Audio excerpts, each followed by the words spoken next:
Yesterday, Trump fired National Security Advisor John Bolton via tweet. In his own tweet, Bolton said he tried to resign, but Trump didn't let him, presumably because it wasn't humiliating enough. It's like if you told your boyfriend you'd be together forever, and then he stepped outside and saw skywriting that says, "You dumped."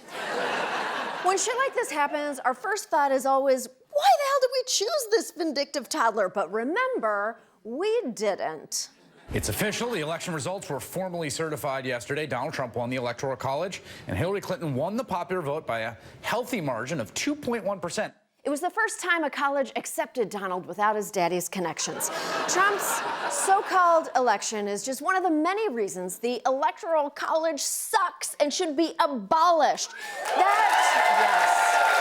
I know that sounds more radical than it is. Most of you probably learned all about the Electoral College in school. I didn't, because I was raised in Canada, where the Prime Minister is elected by moose race, which somehow still makes more sense than this shit. But as a reminder, here's how it works. Instead of voting for a presidential candidate, you're actually voting for some local dipshit you've never heard of with a name like William Rowerdink. Each party gets its own slate of these dipshits, and you're just choosing which ones get to go to the dipshit convention and vote for president. And since most states are winner take all, a candidate can barely win a couple of small states, but get more electoral votes than another candidate who wins every single vote in a more populous state. It's like if all your friends voted to go to Fuddruckers for dinner, but John Wayne Gacy voted for murder, so murder it is. Americans have known for a long time that this system stinks, and for decades, they've preferred a popular vote.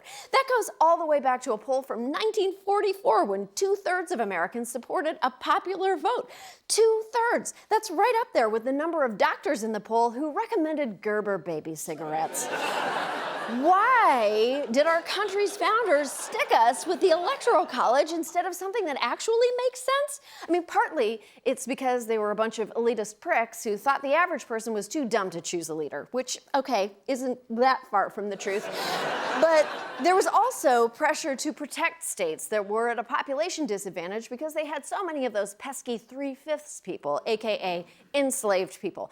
Now, there is some disagreement among experts on whether the Electoral College was created to help slave states or just had the side effect of doing so. But either way, it enabled the worst thing our country ever did, which should be reason enough to consign it to the ash heap of history along with low-rise jeans.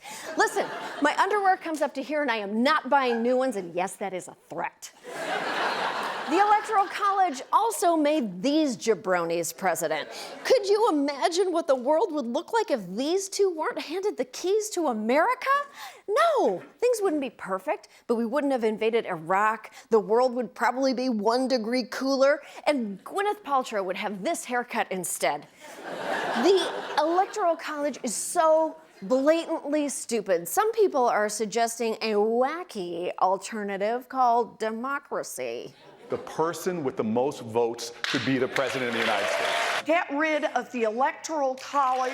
Let's abolish the Electoral College. Twice in my young lifetime, I've seen the American people overruled by the Electoral College. It's time for that to go because it's undemocratic. We get it, Pete. You're young. Instead of reminding us every 5 seconds, why don't you just do all your campaigning in a baby Bjorn?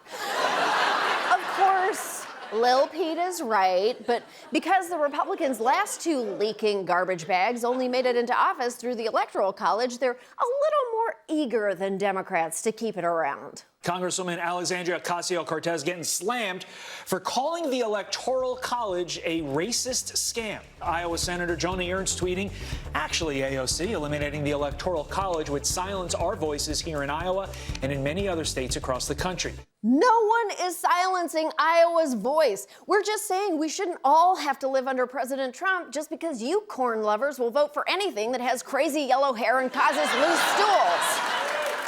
But states like Iowa already have a disproportionately loud voice thanks to the Senate. You know, the institution that allowed Joni to get elected on this noble platform. I'm Joni Ernst. I grew up castrating hogs on an Iowa farm. Then the owner came in and said, "Oh my God, what are you doing to my hogs? Get out!" Anyway, she makes your laws now. Under the current system, the only votes that really matter are in the swing states. During the 2016 general election campaign, Trump, Pence, Hillary, and forgot name, will add it in post, made 94% of their visits to just 12 states. And they never visited 24 states. And yet the conservative argument for the Electoral College always panics over candidates ignoring small states, even though that's exactly what's already happening.